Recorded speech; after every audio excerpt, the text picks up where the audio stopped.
Bayad ka na, Felicity. Ang buhay ng tatay mo ay ipinalit na namin sa iyong kinabukasan, kaya huwag kang magpanggap na biktima. Sa gitna ng rangya ng pamilya Montemayor, ang isang ulilang anak ng Lin Kuhua ay pilit na nilulunod sa kahihiyan. Ngunit sa ilalim ng abo ng nakaraan, may isang munting apoy na hindi kayang patayin ng ginto. Sino ang tunay na may sala sa sunog na pumatay sa kanyang ama? Isang kasal, isang lihim, at isang sipol na maglalantad ng katotohanan. Magsisimula na ang paniningil. Pirmahan mo na yan, Felicity. Huwag mo nang hintayin na kalad ka rin kita palabas ng mansyong ito sa harap ng lahat ng bisita. Bakit kailangang sa harap pa ng altar ng mga ninuno nyo, Doña Milagros? Hindi ba sapat na ang 10 taong pananahimik ko para lang pagbigyan ng utang na loob na paulit-ulit ninyong isinusumbat? Dahil gusto kong makita ng mga mata nila na ang anak ng Lin Kuhua na naging mitya ng pagkasunog ng aming bodega ay marunong ng lumugar. You owe us your life, Felicity. Ang pinag-aralan mo, ang bawat butil ng kanin na isinusubo mo, lahat yan ay galing sa bulsa ng mga Montemayor. Namatay ang tatay ko para iligtas ang anak nyo. Hindi siya may sala, siya ay isang bayani na binaliwala nyo. Isang bayani na namatay kasama ang mga ebidensya ng kanyang kapabayaan. Huwag kang magpatawa. Ngayon, lumuhod ka. Magmano ka sa akin at pirmahan mo ang waiver na iyan, o ngayon din ay ipapahinto ko ang pensyon ng mga kasamahan ng tatay mo na nakaligtas sa sunog. Mamili ka, Felicity, ang pride mo o ang buhay ng mga taong umaasa sa amin. Sa loob ng malawak at malamig na kapilya ng mansyong Montemayor, tila naging yelo ang dugong nananalaytay sa mga ugat ni Feli. Nararamdaman niya ang tigas ng marmol na sahig sa kanyang mga tuhod. Isang lamig na nanunuot hanggang sa kanyang mga buto. Ang bawat hininga niya ay mabigat, tila ang hangin ay napuno ng alikabok ng mga lumang alaala at ang matapang na amoy ng insenso na sumasakal sa kanyang lalamunan. Ang dambuhalang altar na gawa sa inukit na nara ay tila nanunuya sa kanyang karukhaan, nagpapaalala na sa mundong ito, ang katarungan ay madalas na natatabunan ng kinang ng ginto. Nararamdaman ni Feli ang mabilis na pintig ng kanyang puso sa kanyang lalamunan, tila isang ibong nagpupumiglas na makawala sa isang masikip na hawla. Ang kanyang mga kamay ay nanginginig habang dahan-dahang inaabot ang gintong panulat na nakapatong sa ibabaw ng mahabang lamesa. Sa gilid ng kanyang paningin, nakikita niya si Aling Sally na nakataas ang cellphone. Ang pulang ilaw ng recording ay tila isang mapanirang mata na kasalukuyang ipinapakita sa buong bayan ang kanyang pagkakaluhod. Ang bawat bulong ng mga kamag-anak sa likuran ay tila mga karayom na tumutusok sa kanyang dangal. Sa gitna ng kanyang paghihirap, napansin ni Feli ang isang batang katulong na nakatayo sa sulok, nanginginig sa takot habang pinagmamasdan ang malupit na eksena. Kahit na ang sarili niyang mundo ay kasalukuyang guguho, dahan-dahang iniabot ni Feli ang kanyang bakanting kamay at inayos ang gusot na kwelyo ng uniforme ng bata. Isang tahimik na kutsi ng pagkalinga na tila nagsasabing hindi lahat ng nasa loob ng bahay na ito ay nawalan na ng puso. Enough with the drama, Felicity. Sign it. Ang bulyaw ni Doña Milagros ay tila isang sampal na bumasag sa katahimikan. Inilapat ni Feli ang dulo ng panulat sa papel. Ang bawat letra ng kanyang pangalan ay tila isang patak ng dugo na kinukuha mula sa kanyang kaluluwa. Sa bawat kurba ng tinta, nararamdaman niya ang pagguho ng lahat ng pangarap na binuo niya sa Manila. Nang matapos ang huling guhit, binitawan niya ang panulat. Ang tunog nito sa ibabaw ng lamesa ay tila isang huling hatol sa kanyang kalayaan. Dahan-dahang tumayo si Feli, iniiwasan ang matatalim na tingin ni Milagros. Sa loob ng kanyang bulsa, mahigpit niyang hinawakan ang isang maliit at malamig na bagay, ang lumang sipol ng kanyang ama. Ramdam niya ang bawat gasgas sa tanso nito, isang munting piraso ng katotohanan na tanging siya lang ang nakakaalam. Habang papaalis siya sa kapilya, narinig niya ang mahinang pagpihit ng pinto ng opisina sa dulo ng pasilyo. Napatigil siya nang marinig ang boses ni Narciso, ang abogadong inakala niyang kakampi na may kausap sa telepono. Huwag kang mag-alala, hindi niya mahahanap ang blueprint ng pintuan numero 7. Kahit maghukay pa siya sa ilalim ng abo, mananatiling lihim ang totoong sanhi ng pagsabog. I'll make sure she stays focused on her wedding, not the archives. Napatigil ang paghinga ni Feli. Ang bawat salitang narinig niya ay tila isang kidlat na tumama sa kanyang isipan. Ang pintuan numero 7? Iyon ang lugar kung saan natagpuan ang bangkay ng kanyang ama. Ang susing hawak niya sa kanyang puso ay nagsisimula ng humanap ng pintuan. Ang fiesta ng Batangas ay kasisimula pa lamang, ngunit ang tunay na sunog ay kasalukuyan pa lamang nag-aapoy sa loob ng mga lihim ng pamilya Montemayor. Bakit ka ba laging sumusulpot sa mga lugar na hindi ka naman imbitado, Felicity? Akala ko ba ay sapat na sa'yo ang pirmahan ng dokumento kanina sa harap ni Mama? Huwag mong sabihing naghahanap ka pa ng ibang nanakawin sa loob ng bahay na ito. Hindi ako narito para sa gamit niyo, Caesar. Narito ako dahil kailangan kong manatili rito hanggang sa matapos ang engagement, di ba? Bahagi ito ng kasunduan na kayo mismo ang gumawa. Kasunduan, ang tawag ko rito ay charity work. Huwag kang masyadong kampante, dahil kahit nakatira ka na sa ilalim ng bubong namin, mananatili kang anak ng lalaing naging mitya ng pagkawasak ng negosyo namin. Just stay in your corner and keep your mouth shut. Anak ng bayani ang tinutukoy mo, Caesar. At balang araw, malalaman mo na ang bawat luhang ibinuhos ko rito ay may katapat na paniningil. Ang boses ni Cesar Montemayor ay tila isang malamig na hampas ng yelo sa gitna ng mainit na hapon. Nakatayo siya sa dulo ng mahabang pasilyo ng mansyon. Ang sikat ng araw mula sa malalaking bintana ay tumatama sa kanyang matikas na tindig. Ngunit ang kanyang mga mata ay nananatiling balot ng dilim at pagdududa. Lumampas siya kay Feli nang hindi man lamang ito tinitignan ng diretso, ngunit ang amoy ng kanyang mamahaling pabango na humahalo sa amoy ng lumang kahoy ng mansyon ay nag-iwan ng isang mabigat na pakiramdam sa dibdib ng dalaga. Nararamdaman ni Feli ang matinding pagsikip ng kanyang lalamunan. Ang bawat hakbang niya sa ibabaw ng makapal at malambot na carpet ay tila isang paglalakad sa gitna ng isang bitag. Ang mansyon ng mga Montemayor ay punong-puno ng karangyaan. Ang mga dambuhalang chandelier na gawa sa kristal, ang mga antigong florera mula sa kung saang bansa, at ang mga portrait ng kanilang mga ninuno na tila sumusunod sa bawat galaw niya. Ngunit sa likod ng bawat gintong palamuti, nararamdaman ni Feli ang mga anino ng nakaraan na tila bumubulong ng mga lihim na ayaw nilang mabunyag. Dahan-dahang pumasok si Feli sa silid na inilaan para sa kanya. Ngunit sa halip na magpahinga, kinuha niya ang kanyang maliit na bag at inilabas ang isang lumang piraso ng tela. Doon, nakatago ang isang susing kalawangin na kinuha niya palihim sa mga kagamitan ng kanyang ama bago ito tuluyang ilibing. Ayon sa huling liham ni Mang Teodoro, ang susing ito ang magbubukas sa katotohanang matagal nang itinago sa ilalim ng bodega ng mga Montemayor. Sa gitna ng katahimikan ng mansyon, ginamit ni Feli ang pagkakataon habang ang lahat ay abala sa paghahanda para sa hapunan. Dahan-dahan siyang bumaba patungo sa kailaliman ng bahay, kung nasaan ang mga lumang archives at storage room. Ang bawat tunog ng kanyang paghinga ay tila isang malakas na sigaw sa gitna ng kapayapaan ng pasilyo. Ginamit niya ang bawat anino upang magtago sa tuwing may dadaan na katulong. Ang kanyang puso ay tila isang tambol na mabilis na tumitibok sa tindi ng kaba at determinasyon. Nang marating niya ang pinto ng opisina ng yumaong Don Alfonso Montemayor, naramdaman ni Feli ang isang kakaibang lamig. Dahan-dahan niyang inilabas ang susing kalawangin at sinubukang ipasok sa kandado ng isang maliit na drawer sa ilalim ng lamesa. Ang bawat segundo ng katahimikan ay tila isang mahabang taon ng paghihintay. Sa gitna ng kanyang pagngangalit, narinig niya ang mabilis na tunog ng pagpihit ng bakal sa loob ng seradura. Bumukas ang drawer, inilalantad ang isang makapal na asul na folder. Iyon ang dokumentong nabanggit ni Narciso sa telepono, ang blueprint ng pintuan numero 7.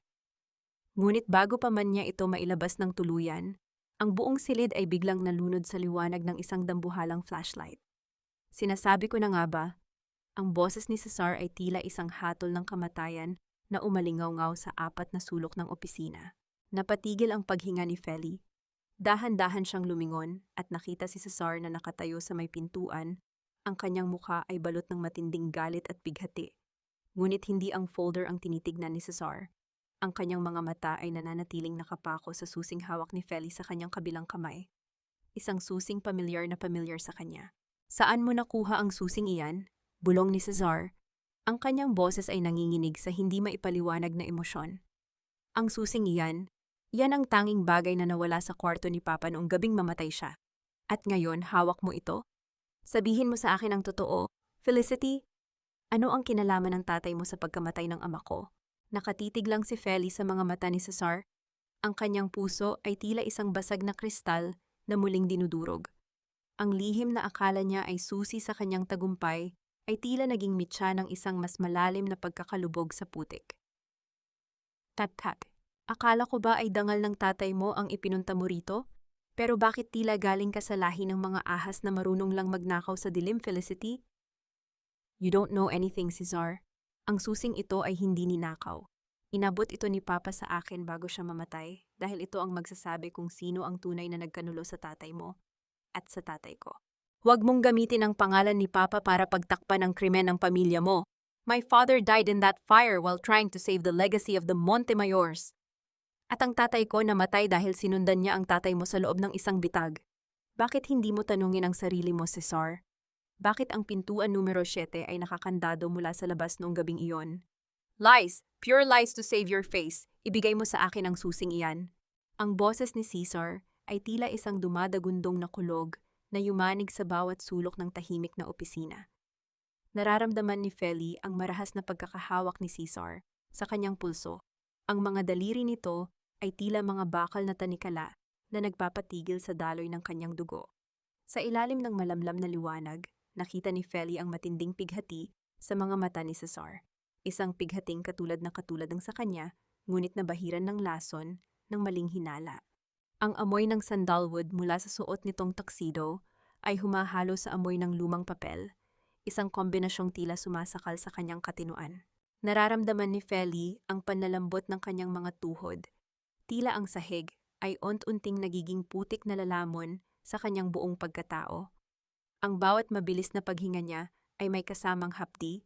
Tila ang hangin sa loob ng opisina ay napuno ng abo ng sunog 10 taon na ang nakalilipas. Gusto niyang sumigaw. Gusto niyang ipagsigawan ang lahat ng nakita niya sa mga mata ng kanyang amang naghihingalo. Ngunit pinili niyang manatiling matatag. Hindi siya pwedeng bumigay ngayon. Siya ang nag-iisang saksi ng katotohanang pilit nilang sinusunog. Dahan-dahang lumuwag ang pagkakahawak ni Cesar, ngunit ang kanyang mga mata ay nanatiling nakapako sa mukha ni Feli. Sa pagkakataong iyon, isang maliit na piraso ng papel ang nalaglag mula sa loob ng asul na folder na hawak ni Feli. Ito ay isang bahagi ng original na blueprint ng bodega, ngunit may isang kakaibang detalye. Ang dulo nito ay may bakas ng sunog at may nakasulat na mga numero sa gilid na tila isang lihim na code. Ano ito? Bulong ni Cesar habang pinupulot ang papel. Ang kanyang mga kamay ay bahagyang nanginginig. Bago pa makasagot si Feli, ang katahimikan ng gabi ay binuwag ng isang mabilis at sunod-sunod na tunog ng notification mula sa cellphone ni Feli na nakapatong sa lamesa. Isang mensahe mula sa isang hindi kilalang numero ang lumitaw sa screen, sapat na para mabasa nilang dalawa. Umalis ka na sa mansyong iyan, Felicity. Bago ka pa maging abo gaya ng tatay mo, ang pintuan numero 7 ay hindi para sa mga taong gustong mabuhay. Naramdaman ni Feli ang panlalamig ng kanyang batok. Ang banta ay hindi lamang para sa kanyang dangal, kundi para sa kanyang buhay. Tumingin siya kay Cesar, naghahanap ng kahit munting kislap ng proteksyon, ngunit ang nakita niya ay ang pagbabalik ng pader ng galit sa mukha ng lalaki. Ang susing hawak niya ay tila naging isang nagbabagang bakal sa kanyang palad, nagpapaalala na sa loob ng mansyong ito, ang bawat anino ay may hawak na kutsilyo. Sino ang nagpadala ng mensaheng ito at hanggang saan ang kayang gawin ng mga Montemayor upang manatiling nakabaon ang lihim ng pintuan numero 7. Nakatayo silang dalawa sa gitna ng dilim, pinaliligiran ng mga multo ng nakaraan, habang ang boses ni Doña Milagros na tumatawag sa pangalan ni Cesar mula sa malayo ay tila isang huling babala ng paparating na unos. Ayan na ang Fire Princess ng Batangas. Mga kabarangay, tignan niyo ang mukha ng babaeng ginamit ang kamatayan ng sariling ama para lang makapasok sa mansyon ng mga Montemayor. Kaway naman sa camera, Felicity, sabihin mo sa amin, magkano ba ang bayad sa iyo para magpanggap na biktima? Aling Selly, tumigil ka na. Wala kang alam sa katotohanan.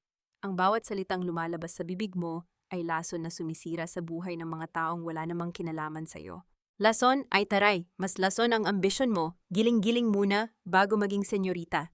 Panoorin niyo ito mga viewers, kitang-kita sa video na ito na si Felicity ay nakikipagkita sa mga kalaban ng pamilya Montemayor kagabi sa pantalan. Ibinenta mo na ba ang mga sikreto nila para madagdagan ang ipon mo? Hindi totoo yan. It was a setup. Isang malaking kasinungalingan ang video na yan. Kasinungalingan? Bakit hiyang-hiya ka ngayon? Bakit nanginginig ang boses mo? Dahil alam ng buong bayan na isa kang kordero, maliit, mahirap, at mga agaw. Ang boses ni Aling Sally ay tila isang nakakangilong huni ng lamok, na ayaw tumigil sa pag-ikot sa pandinig ni Feli, habang naglalakad ang dalaga sa mataong plaza ng bayan. Nakatayo si Aling Sally sa tapat ng isang tindahan. Ang kanyang cellphone ay nakatutok na parang sandata, habang ang pulang ilaw ng live ay tila naging mantsa ng dugo sa dangal ni Feli. Ang mga tao sa paligid, ang mga magtitinda ng isda, ang mga driver ng dip, at ang mga kapitbahay na dati ay tinitingala ang kanyang ama, ngayon ay nakatingin sa kanya ng may halong pandidiri at paghusga. Ang bawat bulungan nila ay tila isang mabilis na daloy ng lason sa hangin, mas masakit pa sa sampal na tinanggap niya noong fiesta. Nararamdaman ni Feli ang panunuyo ng kanyang lalamunan, tila may mga tinik na nakabara sa bawat pagsubok niyang lumunok. Ang kanyang mga kamay ay nanlalamig sa loob ng bulsa ng kanyang suot na jacket, kung saan mahigpit niyang hawak ang lumang sipol ng kanyang ama. Ang bawat hakbang niya sa semento ay tila paglalakad sa ibabaw ng mga pako. Gusto niyang sumigaw, gusto niyang ipagsigawan sa buong bayan na ang ama niya ay namatay para iligtas sila, ngunit ang kanyang boses ay tila nakakulong sa isang madilim na silid sa loob ng kanyang dibdib. Ang bigat ng hiya na dala ng mga maling paratang ay tila isang dambuhalang angkla na humihila sa kanya pababa sa kailaliman ng kahihiyan. Napatigil si Feli sa tapat ng gate ng mansyong Montemayor. Doon sinalubong siya ni Doña Milagros na may suot na mapang-uyam na ngiti. Ang matanda ay kasalukuyang nakatingin sa sarili nitong cellphone, pinapanood ang livestream ni Aling Sally na may tila galak sa mga mata. Ang bawat tawa ni Milagros ay tila isang pako na ibinabaon sa kabaong ng pag-asa ni Feli. "Look at yourself, Felicity," bulong ni Milagros habang dahan-dahang lumalapit. Sapat na upang maamoy ni Feli ang matapang na bango ng mamahaling pabango nito. "The whole town knows what you are." Isang hamak na linta na pilit sumisipsip sa yaman ng iba. "Do you really think Cesar will still want to marry you after this?" Sa gitna ng tensyon, dumating si Cesar. Ang kanyang mga hakbang ay mabigat at puno ng banta. Hawak niya ang isang tablet na nagpapakita ng isang malinaw na video. Isang video na sadyang ginawa ni Narciso upang magmukhang ibinibigay ni Feli ang asul na folder sa isang estranghero sa dilim. Ang bawat hininga ni Cesar ay tila may kasamang apoy ng galit na hindi na kayang kontrolin. "I gave you a chance, Felicity." Ang boses ni Cesar ay tila isang malamig na hangin galing sa kailaliman ng lupa. "Inakala ko na may natitira pang integridad sa pamilya mo. Pero mukhang tama nga si Mama. Ginamit mo lang ang utang na loob namin para nakawan kami sa loob mismo ng pamamahay na ito." "Cesar, please, makinig ka sa akin. Edited ang video na yan. It was Narciso's henchman. I was framed." Ang hikbi ni Feli ay tuluyan ng sumabog. Ang kanyang mga luha ay dumadaloy sa kanyang namumutlang pisngi. Ngunit sa tindi ng selos at galit, hindi na marinig ni Cesar ang tinig ng katapatan. Sa isang marahas na pagkilos, hinawakan niya ang braso ni Feli at kinaladkad ito patungo sa malaking gate ng mansyon. Ang bawat tunog ng kanilang sapatos sa marmol ay tila tunog ng pagguho ng mundo ni Feli. "Umalis ka na," utos ni Cesar habang marahas na binubuksan ang gate. "Huwag na huwag ka nang babalik dito. Huwag mong madumihan ang pangalan ng tatay ko ng marumi mong ambisyon. Mula ngayon, wala ka nang kinalaman sa mga Montemayor." Itinulak ni Cesar si Feli palabas ng gate.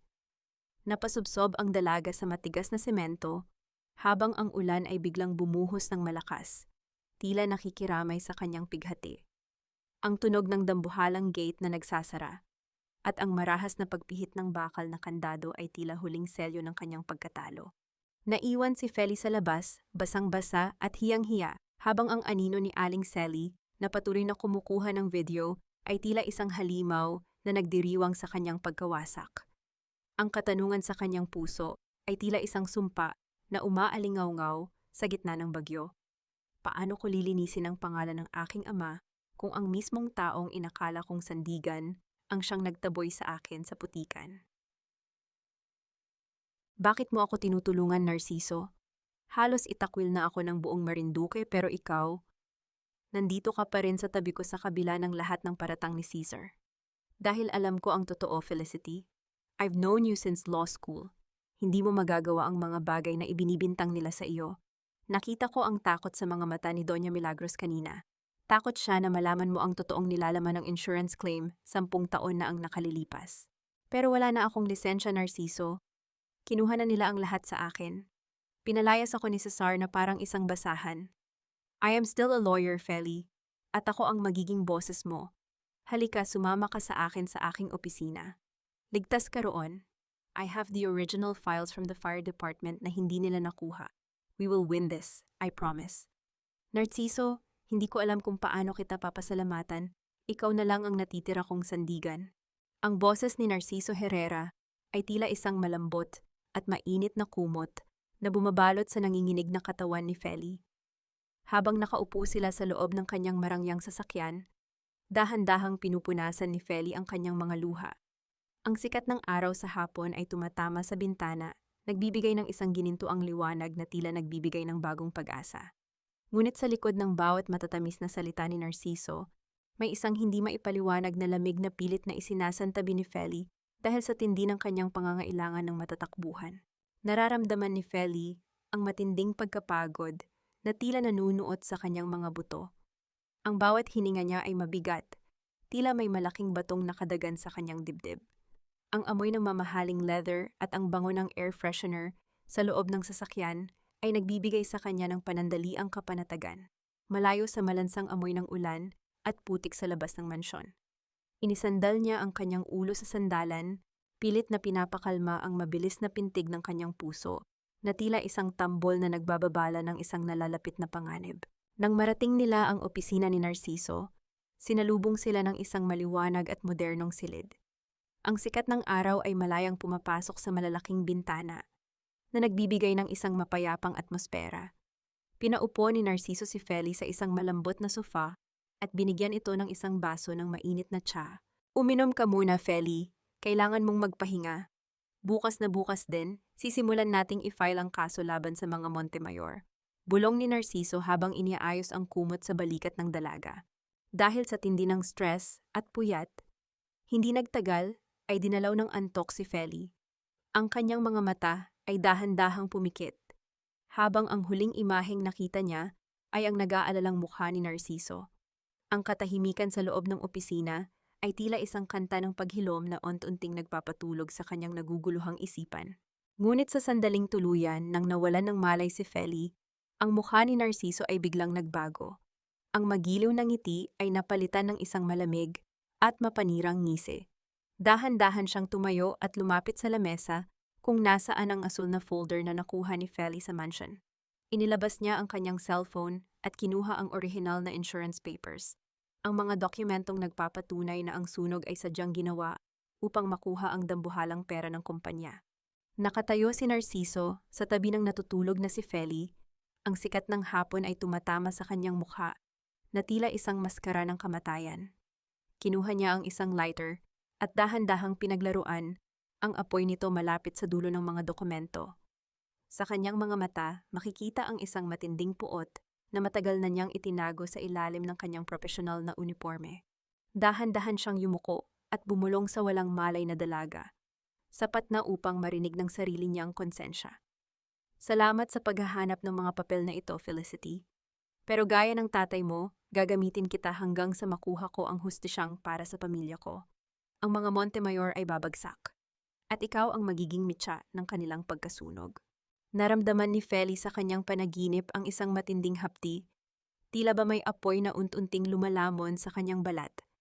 Ngunit hindi siya makagising dahil ang tsaa na ibinigay ni Narciso ay may halong pampatulog na sadyang ginawa upang manatili siyang bilanggo sa gitna ng kanyang sariling pag-asa. Handa na ba ang lahat, Felicity?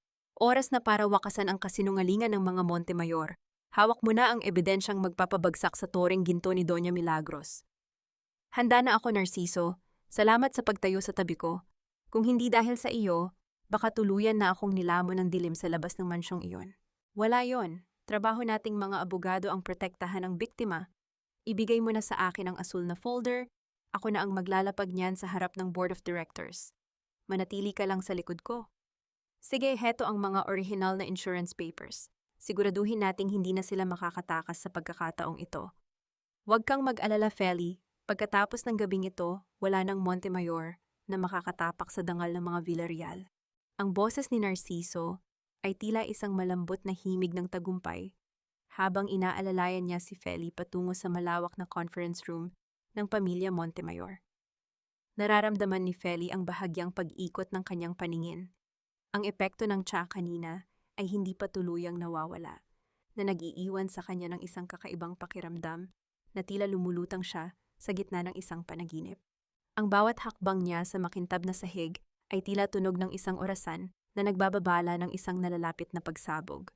Ang amoy ng mamahaling barnes at ang lamig ng aircon sa loob ng boardroom ay tila sumasakal sa kanyang hininga, ngunit pilit niyang pinapatatag ang kanyang tindig.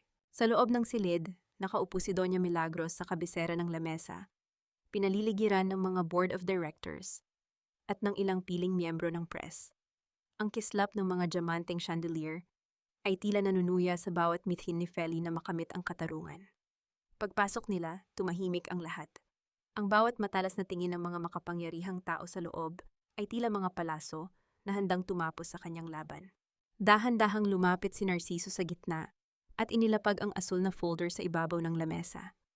Isang mapanirang ngiti ang gumuhit sa mga labi ni Milagros, na tila ba kanina pa niya hinihintay ang sandaling ito. Board of Directors, members of the press, ang boses ni Narciso ay naging matatag at puno ng awtoridad, ngunit may kakaibang lamig na biglang nagpatayo ng mga balahibo ni Feli. Nandito kami para ilantad ang isang dambuhalang panuloko. Isang dokumento na pilit binago upang makuha ang insurance money 10 taon na ang nakalilipas. Naramdaman ni Feli ang isang munting kislap ng pag-asa. Ngunit nang buksan ni Narciso ang folder, ang mga mata ng lahat ay nanlaki sa gulat. Mabilis na kinuha ni Doña Milagros ang mga papel at ipinakita ito sa mga kamera. Ito ba ang sinasabi mong ebidensya, Felicity? Ang bulyaw ni Milagros ay tila isang sampal na yumanig sa buong silid. Napatitig si Feli sa mga papel. Ang mga dokumentong hawak ni Milagros ay hindi ang orihinal na insurance claim. Sa halip, ito ay mga litrato ni Feli habang kasalukuyang gumagawa ng mga peking pirma sa mga dokumento ng kumpanya. Mga litratong sadyang kinuha ni Narciso sa kanyang opisina habang si Feli ay kasalukuyang walang malay. Ang asul na folder ay naglalaman ng mga ebidensya na magtuturo kay Feli bilang isang mapanlinlang na manggaganso na pilit iniipit ang mga Montemayor. Narciso, ano ito? Bulong ni Feli, ang boses niya ay nanginginig sa tindi ng pagkakanulo. Lumingon si Narciso kay Feli, ang kanyang mukha ay naging isang maskara ng pandidiri. Pasensya na, Felicity, hindi ko na kayang ituloy ang kasinungalingang ito. Akala ko ay biktima ka, pero ginamit mo lang ang pagiging abogado ko para palsipikahin ang mga dokumentong ito. Doña Milagros, isinusuko ko ang aking kliyente sa batas. Naramdaman ni Feli ang matinding pagsikip ng kanyang dibdib. Tila ba ang puso niya ay pinipiga ng isang dambuhalang kamay. Ang bawat hininga niya ay may kasamang hapdi ng pighati. Ang lalaking inakala niyang sandigan ay siya palang mitya ng kanyang tuluyang pagkawasak. Ang katahimikan sa loob ng boardroom ay nabasag lamang ng malakas na bulungan ng press at ang sunod-sunod na pagkislap ng mga kamera na tila mga kidlat na sumusunog sa kanyang dangal. Dahan-dahang lumapit si Milagros kay Feli. Ang kanyang mamahaling kwat ay tila isang patalim na iwinasiwas sa hangin.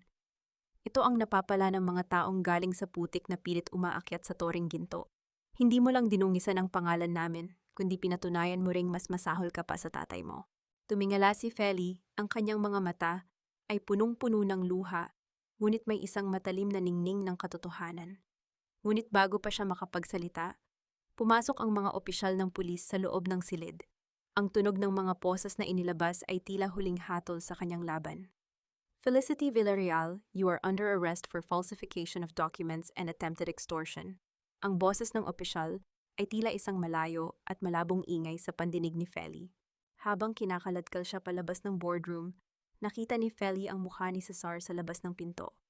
Ang lalaking minahal niya ay nakatitig sa kanya nang may halong matinding puot at pait, tila ba tuluyan na nitong pinatay ang anumang natitirang pag-asa sa kanilang dalawa. Sa huling sandali, bago siya isakay sa sasakyan ng pulis, Nakita ni Feli ang isang maliit na peklat sa likuran ng tainga ni Narciso. Isang markang pamilyar sa kanya mula sa mga lumang retrato ng mga empleyado ng bodega, 10 taon na ang nakalilipas. Naramdaman ni Feli ang isang matinding katotohanan na tila isang punyal na bumaon sa kanyang likuran. Si Narciso, hindi lang siya isang abogado, siya ang anak ng taong pinakakinamumuhian ng kanyang ama. Ang digmaan ay kasalukuyan pa lamang nag-uumpisa, at ang bilanggo ang naghihintay kay Feli ay simula lamang ng isang mas malupit na pagsubok sa gitna ng ulan. Umalis ka na rito, Felicity. Huwag mo nang hintayin na ipakaladkad kita sa putikan kung saan ka naman talaga nanggaling. Hindi na sapat ang pagkakakulong mo para bayaran ang kahihiyang ibinigay mo sa amin. Doña Milagros, parang awa niyo na.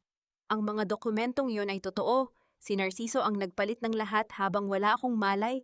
Huwag niyo akong itaboy ng ganito sa gitna ng bagyo. Huwag mong gamitin ang baha para makuha ang awa ko. Narciso is a hero. He saved our family from your greed. At si Cesar, hinding-hindi ka na niya gustong makita pa. Get out of my sight before I call the guards to use force. Tandaan niyo ito, Doña Milagros. Ang apoy na pumatay sa tatay ko ay hindi pa tuluyang namamatay. At sa pagbabalik ko, sisiguraduhin kong kayo naman ang matutupok sa sarili ninyong mga kasinungalingan. Mangarap ka, Felicity. Mangarap ka habang nilalamon ka ng ulan. Ang boses ni Doña Milagros ay tila isang matalim na kidlat na humati sa dagundong ng kulog sa labas ng mansyong Montemayor. Nararamdaman ni Feli ang marahas na pagtulak sa kanya ng mga gwardya palabas ng dambuhalang gate ng mansyon. Ang tunog ng pagtama ng bakal na gate at ang mabilis na pagpihit ng kandado ay tila huling selyo ng kanyang pagkatalo. Napasubsob si Feli sa matigas at basang semento ng kalsada, habang ang malakas na buhos ng ulan ay agad na dumaloy sa kanyang buhok at damit, tila isang banal na binyag ng pait at kahihiyan. Nararamdaman ni Feli ang matinding panginginig ng kanyang buong katawan, hindi lamang dahil sa lamig ng gabi, kundi dahil sa tindi ng puot na unti-unting tumutupok sa kanyang puso. Ang bawat hininga niya ay mabigat, tila may malaking batong nakadagan sa kanyang dibdib. Ang amoy ng basang lupa at ang malansang simoy ng hangin mula sa dagat ay nagpapaalala sa kanya ng gabi nang mawala ang kanyang ama. Sa sandaling ito, tila nag-iisa na naman siya sa gitna ng isang mundong punong-puno ng mga halimaw na nakasuot ng alahas at mamahaling baro. Dahan-dahang tumayo si Feli. Ang kanyang mga kamay ay puno ng putik at gasgas mula sa pagkakasubsob. Ang bawat hakbang niya palayo sa mansyon ay tila paglalakad sa ibabaw ng mga pako. Ang liwanag ng mga poste sa kalsada ay tila mga mapanuyang mata na pinagtatawanan ang kanyang pagkakalugmok. Ngunit sa gitna ng kanyang paglalakad, napatigil siya nang makita ang isang aninong nakatayo sa ilalim ng isang puno sa di kalayuan. Isang lalaking nakasuot ng itim na raincoat, may hawak na payong, at isang mapanirang ngiti na tila isang sumpa sa dilim. Si Narciso. Napakaganda ng tanawin, hindi ba, Feli?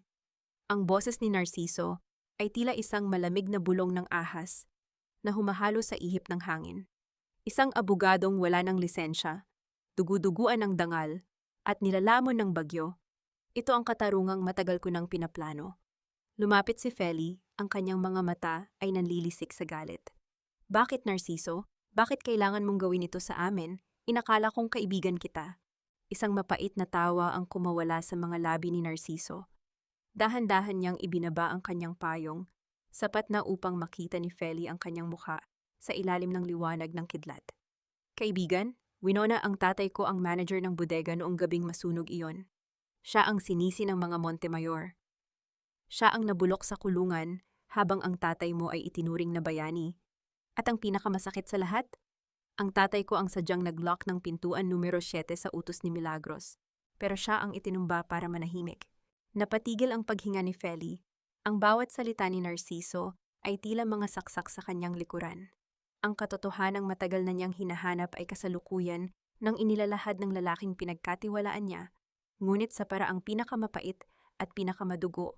Ako ang anak ng taong pinaslang niyo ang dangal, bulong ni Narciso habang dahan-dahang lumalayo. At ngayong gabi, ang paniningil ko ay kumpleto na. Si Enzo ay nasa kamay na ng mga pulis dahil sa arson, at ikaw ay isang anino na lang na malilimutan ng buong Batangas.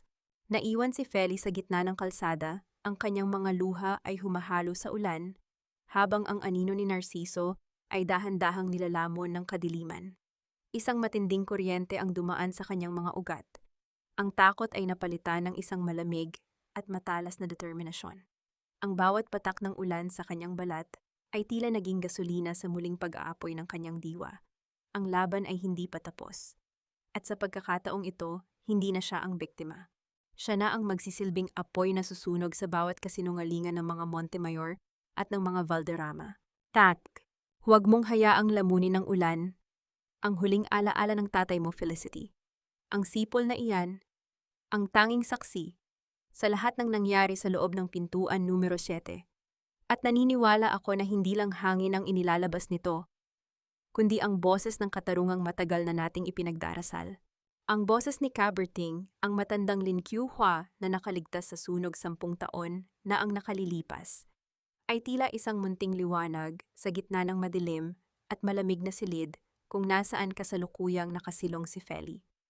Nakatayo ang dalaga sa harap ng isang luma at basag na salamin, yakap ang kanyang sarili habang ang bawat haplos ng hangin sa labas ay tila sumusugat sa kanyang balat. Wala na ang rangya ng mansyon. Ang tanging natira sa kanya ay ang isang maliit na dampa sa dulo ng barangay at ang lumang sipol na tanso ng kanyang ama na mahigpit niyang hawak sa kanyang nanginginig na palad. Nararamdaman ni Feli ang matinding pagsikip ng kanyang dibdib. Tila ba may mga kamay na pumipiga sa kanyang puso sa tuwing maaalala niya ang mukha ni Cesar habang itinataboy siya nito. Ang pait ng pagkakanulo ni Narciso ay nananatiling nakaukit sa kanyang isipan, isang lason na tila unti-unting pumapatay sa kanyang pag-asa.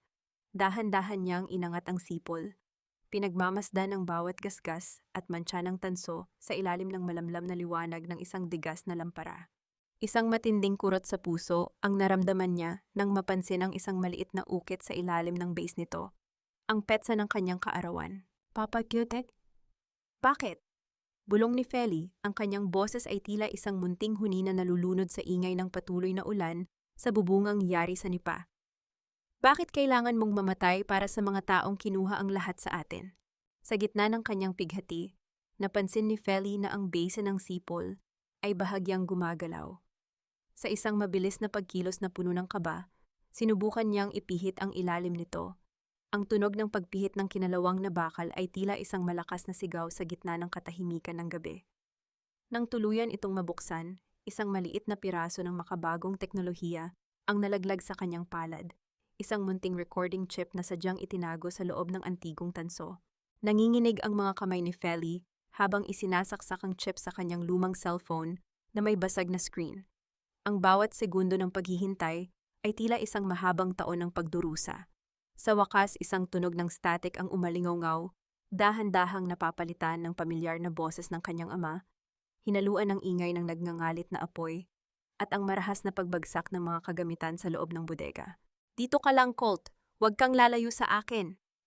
Ang sigaw ni Mang Teodoro ay puno ng desperasyon at proteksyon. Pintuan numero 7, kailangan nating makalabas dito. Ngunit ang sumunod na boses ang nagpatigil sa pag-ikot ng mundo para kay Feli. Isang malamig, matigas at walang awang boses ng isang babae na nanggagaling sa kabilang panig ng intercom ng bodega, ang boses ni Doña Milagros. Huwag niyong bubuksan ang pintuan, Narciso. Hayaan niyo silang mabulok sa loob. Kapag lumabas ang mga lingkuhuan na yan, malalaman ng lahat ang tungkol sa mga peking gamot na itinatago natin sa pintuan numero 7. Isakripisyo ang lalaing iyan para sa kaligtasan ng ating kumpanya. Naramdaman ni Feli ang matinding panlalambot ng kanyang mga tuhod hanggang sa mapaluhod siya sa malamig na sahig. Ang lahat ng katarungang inakala niyang nalunod na sa dagat ay kasalukuyan ng sumisigaw sa kanyang mga tainga. Ang kanyang ama ay hindi lang namatay sa aksidente. Siya ay sadyang pinatay ng babaeng tinitingala ng buong bayan bilang isang matulunging donya.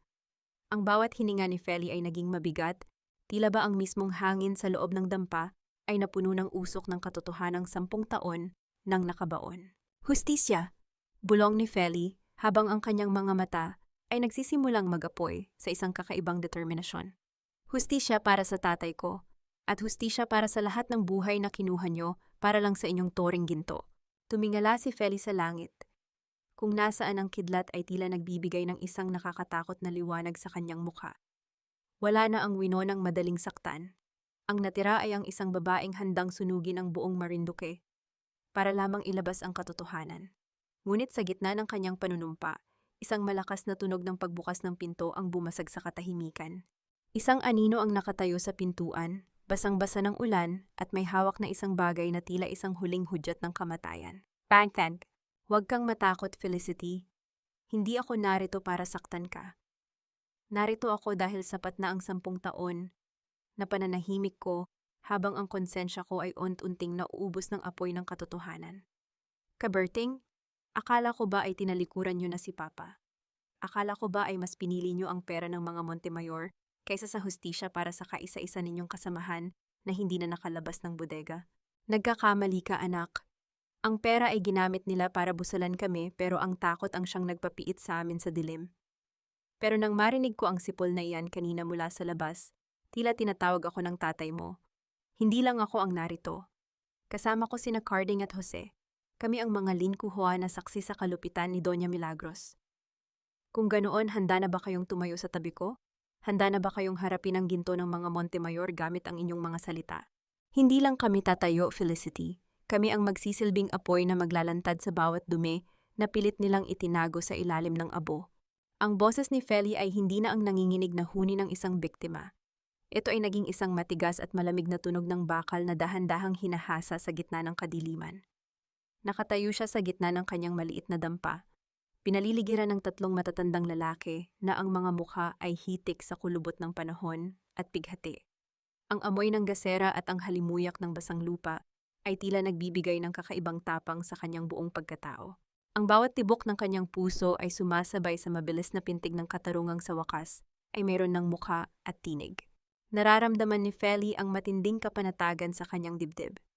Sa loob ng maraming taon, inakala niyang siya ay nag-iisa sa laban na ito, ngunit ang presensya ng mga linkuhua ay tila isang dambuhalang pader na nagpoprotekta sa kanya. Dahan-dahan niyang inilabas ang kanyang laptop at ang recording chip mula sa sipol. Ang bawat kumpas ng kanyang mga daliri sa keyboard ay tila isang pyesa ng chess na inilalagay niya sa tamang pwesto. Hindi na siya aasa sa batas na kontrolado ng pera. Gagamitin niya ang mismong sistema ng kanyang mga kaaway upang durugin sila. Makinig kayo, bulong ni Feli. Ang kanyang boses ay puno ng autoridad na tila isang huling hatol. Gagamitin natin ang grand engagement party ni na Cesar at ng babaeng pinili ni Milagros para sa kanya. Iyon ang gabi kung kailan ang lahat ng media sa Manila ay narito sa Batangas. Iyon ang gabi kung kailan hindi sila makakatakas sa harap ng libu-libong camera. Ginamit ni Feli ang kanyang talino bilang isang abogado upang manipulahin ang daloy ng impormasyon. Nagpadala siya ng isang anonymous tip kay Aling Selly, ang marites na dati ay humihiya sa kanya.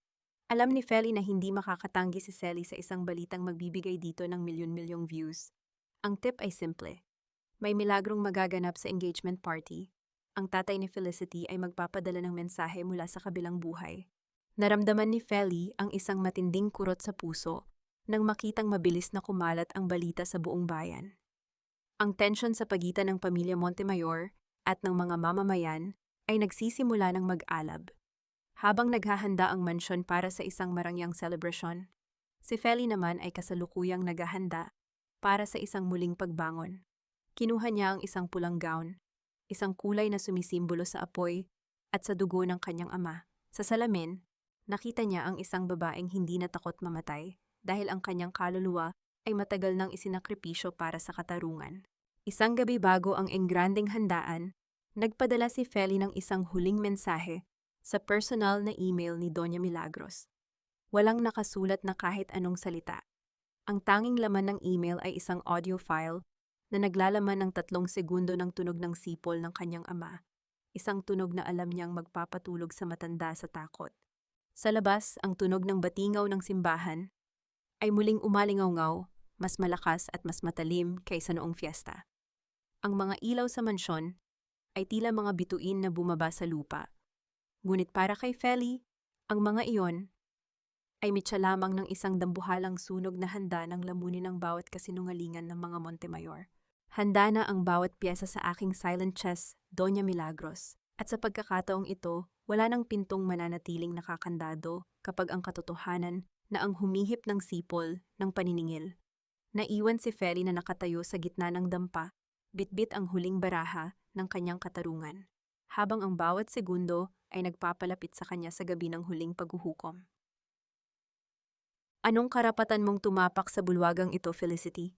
Hindi ba't pinalayas ka na namin na parang isang basahan? At talagang nagawa mo pang magsuot ng pula para lang kumuha ng atensyon sa gitna ng kahihiyang dala ng pamilya mo? Ang suot kong pula, Doña Milagros, ay hindi para sa atensyon nyo. Ito ay para sa bawat patak ng dugong dumanak sa pintuan numero 7 na pilit ninyong ibinabaon sa limot. Narito ako hindi bilang biktima, kundi bilang saksi sa inyong huling paghuhukom. Security! Bakit hinayaan ninyong makapasok ang babaeng ito? Narciso, gawin mo ang trabaho mo at ilabas ang manggaganso na yan bago pa tuluyang masira ang engagement party ng anak ko.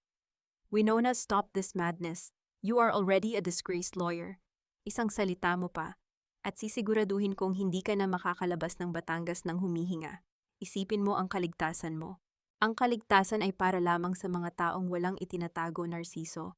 Pero sa gabing ito, kahit ang pinakamakapal na pader ng mansyong ito ay hindi kayang harangan ang boses ng katotohanan. Cesar, look at me. Handa ka na bang malaman kung bakit kailangang mamatay ng tatay mo para sa isang kasinungalingan? Ang boses ni Feli ay tila isang nagbabagang bakal na humihiwa sa mainit ba malagkit na hangin sa loob ng engranding grand ballroom ng mga Montemayor. Nakatayo siya sa gitna ng red carpet. Ang kanyang pulang gown ay tila nag-aapoy sa ilalim ng mga dambuhalang kristal na chandelier. Ang lahat ng mga panauhin, mga politiko, mga negosyante, at ang media na kanina ay abala sa pagkuha ng larawan ng masayang pamilya, ay sabay-sabay na napatigil sa kanilang pagkain at pakikipag-usap. Ang kislap ng mga camera ay tila mga kidlat na sumisilaw sa paningin ni Feli. Ngunit sa pagkakataong ito, hindi na siya kumukurap sa takot. Nararamdaman ni Feli ang mabilis na pintig ng kanyang puso, tila isang tambol na nagbababala ng isang nalalapit na pagsabog. Ang panunuyo ng kanyang lalamunan ay hindi na dahil sa kaba, kundi dahil sa adrenaline ng isang alpha survivor na kasalukuyan nang inilalagay ang huling pyesa ng kanyang silent chess. Hinaplos niya ang kanyang maliit na clutch bag kung nasaan nakatago ang lumang sipol ng kanyang ama. Ang amoy ng mamahaling wine at ang bango ng mga sariwang bulaklak sa ballroom ay tila napalitan ng pamilyar na amoy ng usok at abo sa kanyang pandama. Dahan-dahang lumapit si Narciso kay Feli. Ang mukha nito ay balot ng matinding puot, habang pilit na hinahawakan ang braso ng dalaga upang kaladkarin ito palabas. Ngunit bago pa dumampi ang mga daliri ng abogadong Trisidor, nakita ni Feli sa gilid ng kanyang paningin ang pagtango ni Caberting na kasalukuyang nagpapanggap na bahagi ng catering staff sa dulo ng silid. "This is the end of the line for you, Felicity," bulong ni Narciso. Ang boses ay tila isang malamig na bulong ng ahas na sadyang ginawa upang marinig lamang ng dalaga. Isang matalim na ngiti ang isinagot ni Feli. "Mali ka, Narciso. This is just the opening act." Sa isang mabilis na pagkilos, kinuha ni Feli ang sipol mula sa kanyang bag. Sa kabilang dako, ang mga Lin Hua na kasama niya ay mabilis na kumilos patungo sa main power box ng mansyon. Isang marahas na pagpihit ng switch ang naganap, at sa loob ng isang segundo, ang buong grand ballroom ay nalunod sa isang nakabibinging kadiliman. Ang hiyawan ng mga panauhin ay umalingaw-ngaw sa bawat sulok, ngunit ang lahat ay natahimik nang biglang umalingaw-ngaw ang isang matinis at mahabang tunog, isang tunog na matagal nang hindi naririnig sa Batangas. Ang sipol ng kanyang ama. Ang tunog nito ay tila isang banal na hudyat na bumasag sa katahimikan ng gabi. Kasabay nito, ang dambuhalang projector screen sa likuran ng entablado ay biglang nagliwanag. Inilalantad ang isang imaheng hindi inaasahan ng kahit na sino. Ang orihinal na blueprint ng pintuan numero 7 na nagpapakita ng lihim na bodega ng mga peking gamot. Nararamdaman ni Feli ang panginginig ng kanyang buong katawan habang nakatayo siya sa dilim. Pinaliligiran ng takot ng kanyang mga kaaway. Ang katanungang ito ay tila isang sumpa na bumabalot sa buong mansyon. Magagawa bang burahin ng ginto ang boses ng isang amang namatay sa gitna ng apoy? O ang tunog ng sipol na ito ang magsisilbing mitya ng tuluyang pagguho ng toring ginto ng mga Montemayor? Nakatayo si Feli sa gitna ng entablado. Tanging ang liwanag mula sa screen ang nagbibigay ng anino sa kanyang mukha, habang ang boses ni Doña Milagros na sumisigaw sa tindi ng takot ay tila musika ng katarungan sa kanyang mga tainga. Patayin mo ang screen na yan, Narciso. Ngayon din, isang malaking kasinungalingan ang lahat ng naririnig nyo. Masyado lang kadesperada ang babaeng iyan para sirain ang dangal ng pamilya Montemayor. Ang dangal nyo ay matagal nang naging abo, Doña Milagros. At ang asul na folder na pilit ninyong ibinabaon sa dilim, iyan ang magsisilbing hatol sa bawat buhay na kinuha nyo para lang sa inyong yaman. Felicity, stop this. Narciso, bakit nakatayo ka lang dyan? Gawin mo ang trabaho mo at paalisin ang baliw na babaeng iyan. I'm sorry, Doña Milagros, but I think the show is just getting started. Handa na ba kayong makinig sa huling hininga ng Lin Kuhua na pinatay nyo? Narciso, huwag kang magkakamali. Alam mo ang hawak ko laban sa iyo. Isang salita mo pa at ano, Milagros? Ipapakulong mo rin ako gaya ng ginawa mo sa tatay ko? Tapos na ang laro nyo. Hayaan nating ang buong Marinduque ang humatol sa inyo ngayong gabi. Ang boses ni Doña Milagros ay tila isang basag na kampana, nanginginig sa tindi ng takot, habang ang mga ilaw sa Grand Ballroom ay dahan-dahang bumabalik sa normal na liwanag. Ngunit ang liwanag na ito ay hindi nagdala ng kapayapaan. Sa halip, inilantad nito ang mga mukha ng mga taong punong-puno ng gulat at pandidiri. Nakatayo si Feli sa gitna ng entablado, ang kanyang pulang gown ay tila isang dumadaloy na dugo sa ilalim ng mga spotlight. Nararamdaman niya ang matinding panginginig ng kanyang mga daliri habang mahigpit niyang hawak ang lumang sipol ng kanyang ama, ang tanging sandata niya sa gabing ito ng paniningil. Nararamdaman ni Feli ang mabilis na pintig ng kanyang puso, tila isang tambol na sumasabay sa bawat segundo ng video na kasalukuyang naglalaro sa dambuhalang screen. Ang amoy ng mamahaling wine at ang bango ng mga sariwang bulaklak sa ballroom ay tila tuluyan ng nilamon ng pamilyar na amoy ng usok sa kanyang alaala. Tumingin siya kay Cesar at nakita niya ang lalaking kanyang minahal na kasalukuyang nakatitig sa screen. Ang muka ay kasing puti ng papel at ang mga mata ay punong-puno ng matinding pighati. Biglang umalingaw-ngaw ang audio recording mula sa recording chip na itinago sa loob ng sipol. Ang boses ni Milagros ay malinaw na narinig ng lahat. Ang utos na huwag bubuksan ang pintuan numero 7 kahit nandoon pa ang kanyang sariling asawa at ang tatay ni Feli.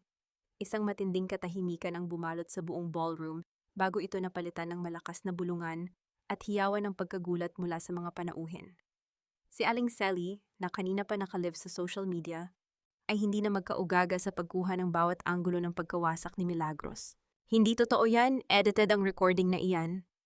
Ang sigaw ni Milagros ay tila isang desperadong huni ng hayop na nakulong sa loob ng isang bitag. Ngunit ang huling dagok ay dumating nang ilabas ni Feli ang orihinal na blueprint ng bodega. Ipinakita doon ang lihim na lagusan na sadyang ipinakandado mula sa labas sa utos ng kumpanya. Ang bawat katotohanan ay tila isang mitsa na dahan-dahang nag-aapoy sa loob ng ballroom. Nararamdaman ni Feli ang matinding gaan sa kanyang mga balikat. Tila ba ang bawat patak ng ulan kanina ay naglinis sa dumi na 10 taon niyang dinala. Dahan-dahang lumapit si Cesar kay Milagros. Ang bawat tunog ng kanyang sapatos sa matigas na sahig ay tila tunog ng pagguho ng toring ginto ng pamilya Montemayor. Mama, how could you? Ipinagpalit mo ang buhay ni Papa at ni Mang Teodoro para lang sa pera ng insurance? Anak, ginawa ko lang yun para sa kinabukasan mo, para hindi tayo maging mahirap gaya nila. Hikbi ni Milagros, ngunit wala nang nakikinig sa kanya. Sa gitna ng kaguluhan, nakita ni Feli si Narciso na dahan-dahang umaatras patungo sa gilid ng ballroom. Ang takot sa mukha ng abogadong Trisidor ay tila isang mantsa na hindi na nito kayang itago. Inakala ni Narciso na makakatakas siya matapos niyang ilaglag ang bawat panig. Ngunit ang plano ni Feli ay mas matalas pa sa anumang batas na pinag-aralan nito sa Manila. Mabilis na tumakbo si Narciso patungo sa service exit. Bitbit ang kanyang bag na puno ng mga dokumentong inakala niyang magliligtas sa kanya. Ngunit pagbukas niya ng dambuhalang pinto, napatigil siya sa tindi ng gulat. Ang pasilyo ay hindi bakante. Doon nakatayo ang isang pangkat ng mga Lin Kuhua, pinangungunahan ni Caberting. Ang kanilang mga uniforme ay luma na, ngunit ang kanilang mga mata ay nagliliyab sa isang puot na 10 taon nang naghihintay ng katarungan. Saan ka pupunta, Narciso? Ang boses ni Caberting ay mababa ngunit puno ng awtoridad na tila isang huling hatol. Hindi ka na makakalabas dito nang hindi mo nararanasan ang init ng katarungang pilit ninyong sinunog. Naiwan si Narciso na nakatingin sa dambuhalang pader ng mga taong dati niyang itinuring na maliliit na langgam. Ang katarungan ay hindi na lamang isang salitang nakasulat sa papel. Ito ay kasalukuyan ng sumasakal sa leeg ng abogadong inakala niyang siya ang hari ng laro. Ang katanungan sa bawat puso ng mga nakasaksi ay tila isang sumpa na bumabalot sa buong mansyon. Sapat ba ang pagkakakulong ng katawan para pagbayaran ang bawat hiningang ninakaw ng toreng gintong ito? Masaya ka na ba, Felicity? Nagtagumpay ka na sa pagwasak sa pamilyang Montemayor para lamang sa ngalan ng tatay mong Linkuhua. Sinira mo ang kinabukasan ng anak ko dahil lamang sa pait ng iyong nakaraan. Hindi ko sinira ang pamilya nyo, Doña Milagros. Sinira nyo ang sarili nyo noong sandaling naniwala kayo na ang halaga ng ginto ay mas matimbang kaysa sa huling hininga ng tatay ko. Ang paniningil na ito ay hindi para sa akin, kundi para sa katotohanang pilit ninyong ibinaon sa ilalim ng abo. Narciso, speak up. Huwag kang tumayo lang dyan na parang estatwa. We paid you for your loyalty. Gawin mo ang trabaho mo at ilabas mo kami rito. The only thing you paid for, Milagros, was your own ticket to prison. Ang katapatan ko ay matagal na ring naging abo, gaya ng tatay ko na itinumba nyo noong nalaman niya ang baho nyo. Felicity, don't think this is over for me. Even in prison, I will find a way to get back what was taken from us. Narciso, stop it. Maging sa huling sandali, ang galit pa rin ang pinipili mo. Ang katarungan ay hindi nakukuha sa paghila ng iba pababa, kundi sa pagharap sa sariling mga kasalanan. Ang boses ni Feli ay naging mahinahon, ngunit may bigat ng isang dambuhalang alon, habang dahan-dahan niyang tinatalikuran sina Doña Milagros at Narciso sa loob ng visitation room ng presinto. Nararamdaman niya ang matinding gaan sa kanyang mga balikat. Isang pakiramdam na tila ba ang bawat patak ng ulan noong gabi ng engagement party ay naghugas sa bawat sugat na dinala niya sa loob ng 10 taon. Ang amoy ng disinfectant at lumang bakal sa loob ng kulungan ay tila unti-unting napapawi. Napapalitan ng sariwang simoy ng hangin na naghihintay sa kanya sa labas. Dahan-dahang lumakad si Feli palabas ng gusali. Ang sikat ng araw sa hapon ay tila isang banal na binyag na humahaplos sa kanyang mukha. Wala na siyang suot na mamahaling gown. Ang tanging suot niya ay isang simpleng puting blusa at maong. Ngunit sa kanyang bawat hakbang, mas mukha siyang reyna kaysa noong siya ay nasa loob ng mansyon. Nararamdaman niya ang regular na pintig ng kanyang puso. Hindi na sa takot, kundi sa isang payapang ritmong nagsasabing malaya na siya. Nagtungo si Feli sa sementeryo ng Batangas, sa tapat ng payak ngunit malinis na puntod ng kanyang amang si Mang Teodoro Villarreal. Inilapag niya ang isang bungkos ng mga sariwang puting bulaklak at ang lumang sipol na tanso na nagsilbing mitya ng kanyang tagumpay. Ang katahimikan sa paligid ay nababasag lamang ng mahinang huni ng mga ibon at ang bulong ng hangin sa mga puno ng nara. Pa, nagawa ko na po, bulong ni Feli, habang ang mga luha ay dahan-dahang dumadaloy sa kanyang mga pisngi, hindi dahil sa pighati, kundi dahil sa wagas na kapanatagan. Wala na pong dudungis sa pangalan mo. Alam na ng buong mundo na ikaw ang tunay na bayani ng pintuan numero 7. Sa gitna ng kanyang pag-iisa, narinig ni Feli ang tunog ng mga yabag sa damuhan. Hindi niya kailangang lumingon upang malaman kung sino ang dumarating. Ang amoy ng sandalwood na humahalo sa simoy ng dagat ay sapat na upang kilalanin ang lalaking naging mitya rin ng kanyang paghihirap. Ngunit ngayon ay narito upang humingi ng kapayapaan. Dahan-dahang lumuhod si Cesar sa tabi ni Feli. Ang kanyang mukha ay balot ng matinding pagsisisi. Ang kanyang mga mata ay nanlalalim dahil sa puyat at pighati. Inalis niya ang kanyang mamahaling relo at itinapon ito sa damuhan. Tila ba diring-diri na siya sa anumang bagay na sumisimbolo sa kayamanan ng kanyang pamilya. Feli, I'm so sorry, hikbi ni Cesar habang nakayuko sa harap ng puntod ni Mang Teodoro. Lahat ng yaman ng mga Montemayor, lahat ng shares ng kumpanya, isinuko ko na sa biktima ng sunog 10 taon na ang nakalilipas. I don't want any of it. Gusto ko lang humingi ng tawad sa inyo ni Papa mo. I let my mother's lies blind me. Tinitigan ni Feli ang lalaking nasa kanyang tabi. Nakita niya ang isang bahagi ni Cesar na kailanman ay hindi niya nakita sa loob ng mansyon. Isang tao, hubad sa lahat ng karangyaan, at punong-puno ng tunay na pagdurusa. Isang matinding kurot sa puso ang naramdaman ni Feli, isang emosyong pilit niyang nilulunod sa loob ng maraming buwan. Ang pag-ibig na akala niya ay naging abo na, tila may munting baga pa palang natitira sa ilalim ng tumpok ng puot.